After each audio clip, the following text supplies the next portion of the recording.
እንደምን አላችሁ የተወደዳችሁ የማርሴው አሰልጣኝ ሮቤርቶ ዲዘርቢ የኤሲ ሚላን አሰልጣኝ መሆኑ አይቀርም የሚሉ በርካታ የብዙሃን መገናኛዎች ዘገባ ማውጣት ጀምረዋል። በቅርብ ጊዜ በተደረጉ ተከታታይ ጨዋታዎች ማርሴይ ከተሸነፈና የቻምፒየንስ ሊግ የተሳትፎ ስፍራው አጣብቂኝ ውስጥ ከገባ በኋላ አሰልጣኝ ሮቤርቶ ዲዘርቢ ከአንድ ሲዝን በላይ በማርሴይ ላይቆይ ይችላል የሚሉ በርካታ መረጃዎች ከፈረንሳይ እየወጡ ነው። በሮቤርቶ ዲዘርቢ በኩል ይሄ ውድድር ዘመን ሲጀምር ያማረ ነበር። ነገር ግን በተለይ ባለፈው በሃንስ ቡድኑ ከተሸነፈ በኋላና ከዚያ በኋላ ያሳየው ቁጣ ከተጫዋቾቹ ጋር የገባበት ሰጣ ገባም በዚሁ ክለብ ረጅም ጊዜ ላይ ቆይ እንደሚችል የሚያሳይ ነው። ላ ጋዜታ ዴሎ ስፖርት ባለፈው ማርች መጀመሪያ አካባቢ ነው የሚላን የመጀመሪያ ተመራጭ እሱ ሳይሆን አይቀርም የሚል ዘገባ ይዞ ወጥቶ የነበረው። በእርግጥ ከዚያ በኋላ የአንቶኒዮ ኮንቴም ስም ማሲሚሊያኖ አሌግሪም እንደዚሁ በድጋሚ ተጠቅሰዋል። ነገር ግን ሮቤርቶ ዲዘርቢ በሚላን ከሚፈለጉት አሰልጣኞች መካከል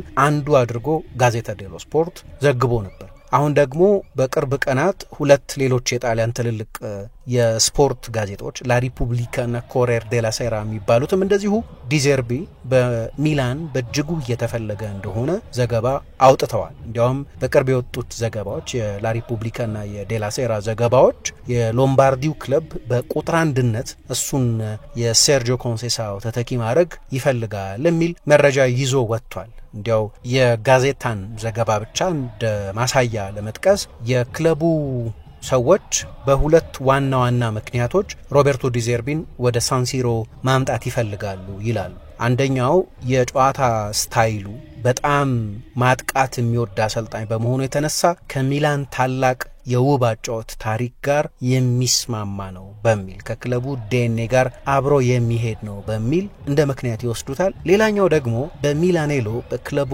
አካዳሚ ውስጥ ተጫውቶ አሳልፏል። ለሚላን ዋናው ቡድን አይጫወት እንጂ የ45 ዓመቱ አሰልጣኝ የሚላን ወጣት ቡድን ተጫዋች ነው ነበር። ስለዚህ የሚላን የቀደመ ታሪክም አለ። ስለዚህ ምን እንደሆነ ኤክስፔክቴሽኑ በሚገባ ያውቃል። ከ1995 እስከ 1998 ባለው ጊዜ የኤሲ ሚላን ወጣት ቡድን ተጫዋች ስለነበር ከክለቡ ጋር እንደዚህ አይነት የታሪክ ቁርኝት ያለው ነው። እነዚህን ምክንያቶች ጠቅሰው እንግዲህ ወደ ክለቡ ማምጣት ይፈልጋሉ። ያው ልጅ ሆኖ የብሬሻ ቲፎዞ የነበረም ቢሆን ነገር ግን ለ3 ዓመት በሚላን አካዳሚ ውስጥ ያለፈ ነው። በ2023 ላይ ከቦቦ ቲቪ ጋር ወይም የክሪስቲያን ቪየሪ ቲቪ ጋር በነበረው ቃለ ምልልስ ላይ በሚላን ያደግኩትና የክለቡ የዩዝ ሲስተም ልጅ ነበርኩ ብሎ ያንን ታሪክ በበጎ እንደሚያስታውሰው ተናግሯል። ናምን ይላል እንዲያውም በወቅቱ የሚላን ዋና ቡድን ተጫዋቾች ከነበሩት ከፓውሎ ማልዲኒ፣ ከፍራንኮ ባሬቲ፣ ከማውሮ ታሶቲ፣ ከቢሊ ኮስታ ኩርታ፣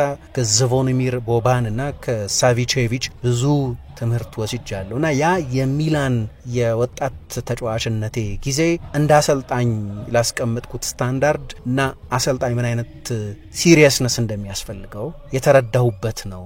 ለውጤት አልጫወትም የሚያኖረኝ ውጤት ቢሆንም ነገር ግን ራሴን ሆኜ ነው ውጤት ማመጣው የሚል እሴት እንዲኖረኝ አድርጓል ብሎ እንዴት የሚላን ኢንፍሉዌንስ እንዳለበት ተናግሮ ነበር። አሁን እንግዲህ በሚላን ነው እየተፈለገ ያለው። እንደምታውቁት በማርሴይ አሰልጣኞች ከአንድ ሲዝን በላይ ለመቆየት ይቸገራሉ በተለያዩ ምክንያቶች። ፓውሎ ሎንጎሪያና ሜዲ ቤናቲያ ሁለቱ ሰዎች ናቸው እንግዲህ የፕሮጀክታቸው አስኳል አድርገው ከብራይተን ከለቀቀ በኋላ ወደ ስታድ ደ ቬሎድሮም የወሰዱት። ነገር ግን ቻምፒየንስ ሊግ ተሳትፎን ማሳካ ከሆነ እሱም በዚያው የሚቆይበትን ምክንያት ሳያሳጣው አይቀርም። ብዙ ደስተኛ አይመስልም። ስለዚህ ወደ ዲያቮሎ ወደ ኤሲ ሚላን ሊጓዝ የሚችልበት እድል አለ። በእርግጥ ባለፉት ጥቂት ቀናት አንድ ለውጥ ተፈጥሯል። ሚላን ወደ አርሰናል የሄዱትን አንድሪያ ቤርታን የስፖርት ዳይሬክተር አድርጎ ለመቅጠር ያደረገው ጥረት ሳይሳካ ከቀረ በኋላ የቀድሞውን የዩቬንቱስ እና የቶተንሃም የስፖርት ዳይሬክተር ፋቢዮ ፓራቲቺን የስፖርት ዳይሬክተር አድርጎ ለመቅጠር መስማማቱ ተነግሮ ነበር።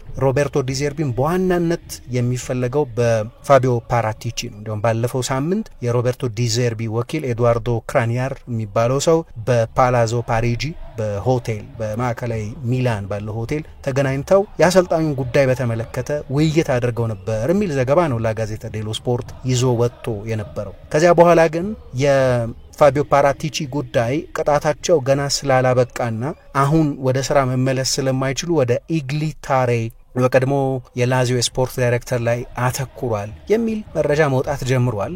የሚላን ሰዎች ሪስክ ነው ብለው ያምናሉ ሮቤርቶ ዲዘርቢን መውሰድ። ምክንያቱም ይህ አሰልጣኝ በቅርብ ዓመታት በእንግሊዝ ብራይተንን፣ ከዛ በፊት ለጥቂት ጊዜ ሸክተር ዶኔስክን፣ አሁን ደግሞ ማርሴይን እያሰለጠነ ልምድ ቢያገኝም እንደ ሚላን ባለ መጠን ግዙፍ ክለብ የማሰልጠን ታሪክ ያለው አሰልጣኝ አይደለም።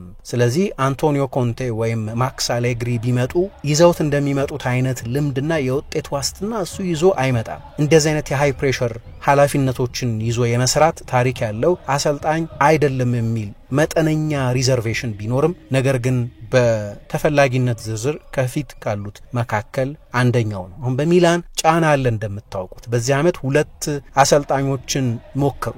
አንደኛው ፓውሎ ፎንሴካ ነበር። በክለምት ከፎንሴካ ቅጥር በፊትም የዲዘርቢዝም ተነስቶ ነበር። ነገር ግን ጄሪ ካርዲናሌና ዝላታን ኢብራሂሞቪች ፎንሴካን የፈለጉት። ከፎንሴካ መሰናበት በኋላም ሴርጂዮ ኮንሴሳኦ መጣ። ውብ አንድ ሳምንት ነበር። ሱፐር ኮፓ ኢታሊያን አሸነፈ፣ ዩቬንቱስን፣ ኢንተርን ድል አድርጎ። ግን ከዛ በኋላ አልቀጠለም። ያው በዚህኛው ሳምንትም ከፊዮረንቲና ጋር 2-0 ሲመራ ቆይቶ አቻ ተለያይቷል። በፍጹም የቻምፒየንስ ሊግ ስፍራን የሚያገኝ አይመስልም። አሁን ባለው የደረጃ ሰንጠረዡ ርቀት የደረጃ ሰንጠረዡ ወገብ ላይ ያለ ነው። ስለዚህ አሰልጣኝ መለወጣቸው አይቀርም። ግን ምርጫው በጨዋታ ስታይሉ ከክለቡ ዲኤንኤ ጋር የተስማማ ነው የሚባለው እርሱ ነው ወይስ እንደ ኮንቴ አይነቱን አሰልጣኝ ነው የሚያመጡት? የኮንቴ እርግጠኝነት የለውም። አሌግሪ እንኳን ስራ የላቸው። ከዚህ በፊት በሚላን አሰልጥነዋል፣ ሴሪያውን አሸንፈዋል። ስለዚህ እንዲህ አይነት ምርጫ ማሳለፍ አለበት። አንደኛው በእርግጠኝነት እየተጠቀሰ ያለው ወደ ጣሊያን አሰልጣኝ የመመለስ ፍላጎት አለው የሚል ነው። እንዳነሳሁት በሚላን አንድ ታስታውሱ እንደሆነ ረጅም ጊዜ ያያችሁ ሰዎች ማሲሞ ማካሮኒን ታስታውሱት ይሆናል። ወደ እንግሊዝ መጥቶ ለአመታት ለሚድልስ ቦሮ ሲጫወት ነበር እና ከማሲሞ ቢግ ማክ ማካሮኒ ጋር አብሮ ተጫውቷል። በሚላን አካዳሚ በነበረበት ጊዜ the little genius ይሉታል። እንደ ሳቪቼቪች አይነት ተጫዋች ነው ለማለት እና በጣም ጥሩ ግራግር የነበረው በቅጣት ምቶች ጎል የሚያስቆጥር አይነት ነበር። ያኔ ማውሮ ታሶቲ በኋላ የካርሎ አንቸሎቲ ምክትል ሆነው የሰሩት የቀድሞ የሚላን ተጫዋች የወጣት ቡድኑ አሰልጣኝ ነበርና ከሳቸው ጋር አብሮ ሰርቷል። እሳቸው ናቸው በወጣት ቡድኑ ለ3 ዓመታት ያሰለጠኑት። ነገር ግን ለዋናው ቡድን መጫወት አልቻለም። ያው እንግዲህ 1990ዎቹ ሚላን በከዋክብት የተሞላ ስለነበር ወደ ዋናው ቡድን ሰብሮ መግባት አልቻለም። ስለዚህ ብዙ አሰልጣኞች ስማቸው እየተነሳ ነው። ቀጣዩ የሚላን አሰልጣኝ ማን ይሆናል የሚለውን በተመለከተ እንዲያውም ማርሴይ ራሱ ዲዘርቢ መልቀቁ የማይቀር ከሆነ በተለይ ኤድዋርዶ ክራኒየር የአሰልጣኙ ወኪል ከፋቢዮ ፓራቲቺ ጋር በሚላን ተገናኝቷል የሚለው መረጃ ናኝቶ መነገር ከጀመረበት በኋላ የሱን ተተኪ ኦኤም ኦሎምፒክ ማርሴይ ማፈላለግ ጀምሯል። ሌላ ጣሊያናዊ አሰልጣኝ ነው የፈለገው። በቅርብ ጊዜ ጣሊያናዊ አሰልጣኞችን መቅጠሩን ልማዱ አድርጎታል። አስታውሳለሁ በቅርብ ጊዜ ጄናሮ ጋቱሶን ቀጥሮ ነበር። አሁን ሮቤርቶ ዲዘርቢ ከዚህ በኋላ ደግሞ የቀድሞውን የሮማ አሰልጣኝ ዳንኤሌ ደሮሲን የመቅጠር ፍላጎት አላቸው ነሜዲ ቤናሻ ይላል። ግን ስለ ሮቤርቶ ዲዘርቢ ካነሳን ባለፈው ሳምንት ስለነበር አንድ ዴቨሎፕመንት ግን ማንሳት አለብን። ባለፈው ሳምንት በካንስ ከተሸነፉ በኋላ በማግስቱ በልምምድ ሜዳ ላይ ጠዋት ልምምድ ነበራቸው። ዛሬ አላሰለጥናችሁም፣ ልምምድ አላሰራም አላቸው ተጫዋቾቹና ይላል ሌኪፕ የሚባለው የፈረንሳይ ዕለታዊ ጋዜጣ። ደስተኛ ባለመሆኑ ምክንያት ዛሬ እኔ ልምምድ አላሰራም፣ እናንተ በራሳችሁ ልምምድ ስሩ አላቸው። ነገር ግን ተጫዋቾቹ አንተ ልምምድ ማታሰራ ከሆነ እኛም ልምምድ አናሰራም በሚል በልምምድ ሜዳው ከባድ የውጥረት አየር ነበር ይላል ሌኪፕ። ደቂቃዎች ተቆጠሩ በእንደዚህ አይነት ስታንድ ኦፍ። ተጫዋቾቹም ልምምድ አንሰራም፣ አንተ ማታሰራ ከሆነ ስራህ እሱ ነው ማሰራት ነው፣ እሱ ደግሞ በፍጹም እናንተ ልምምድ አላሰራም አላቸው። ሰኞ ጠዋት የስፖርት ዳይሬክተሩ ሜዲ ቤናርሲያ ነገሩን ለማርገብ ነው ተጠርቶ ተደውሎለት የመጣው። ለደቂቃ ግን እንዲህ አይነት ስታንድ ኦፍ ነበር ወይም መፋጠጥ ነበር። ተጫዋቾቹን ልምምድ እንዲሰሩ ለማግባባት ሞክሮ ነበር ሜዲ ቤናርሲያ። ግን አንዳንዶቹ ተጫዋቾች አንተ በትልልቅ ኢንስቲትዩሽኖች ውስጥ ያለፍክ ነህ፣ ለሮማ፣ ለባየር ሚኒክ፣ ለዩቬንቱስ፣ ለኡዲኔሴ እንዲህ አይነት ነገር ገጥሞህ ያውቃል ወይ?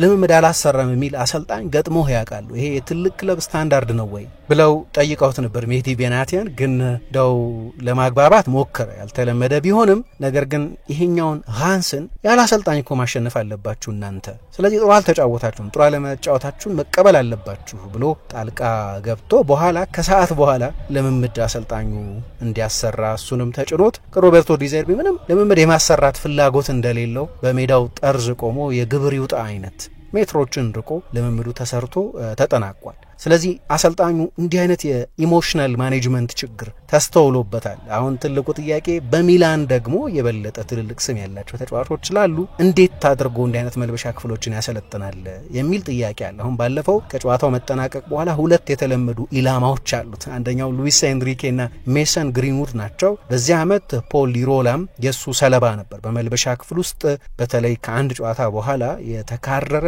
ጥል ውስጥ ገብቶ ነበር ከፖል ሊሮላ ጋር። በሌሎችም ጨዋታዎች እንደዚሁ እንዲያውም ሊሮላን ምን ይለዋል ይህንን ስፔናዊ የመስመር ተከላካይ ባለፈው ክረምት አንድም የፈለገህ ክለብ አልነበረም፣ እኔ ብቻ ነኝ ያመንኩብህ፣ አሁን እንደዚህ በመከላከል ነው ወይ እኔን የምታመሰግነኝ ብሎ በተጫዋቾቹ ፊት እንደዚህ ሂሚሌት አድርጎበት ነበር። ከዚያ በኋላ በቱሉዝ በብሬስት በሚባሉት ቡድኖች ከተሸነፈም በኋላ አንዳንድ በተለይ ሙስሊም ተጫዋቾች በዓል ስለነበር ባለፈው ሳምንት የኢዳል ፈጥርን በዓል ከቤተሰቦቻቸው ጋር ማክበር ይፈልጉ ነበር። ግን በዛው ዕለት ልምምድ ስኬጁል አድርገው ስለነበር በዚህም ደስተኞች አልነበሩም እና ከጨዋታው መጠናቀቅ በኋላ እኔ እንዳይሳካልኝ ፌል እንዳደርግ የምትፈልጉ ከሆነ ችግር የለውም then we all fail together አብረን ደግሞ ፌል እናደርጋለን ሚል አስተያየት ሰጥቷቸው ነበር። ባለፈው ከኦግዜር ጋር በነበረ ጨዋታም እንደዚሁ ትልቅ ችግር ተፈጥሮ በመልበሻ ክፍል ውስጥ እንደገና የስፖርት ዳይሬክተሩን ጣልቃ መግባት የጠየቀ ነበር። ሊዮናርዶ ባሌርዲ የቡድኑን አምበል ደፋር አይደለም ብሎት ነበር በቀደም እና በስሜት የተሞላ እንደሆነ እናውቃለን መቼስ። እንዲያውም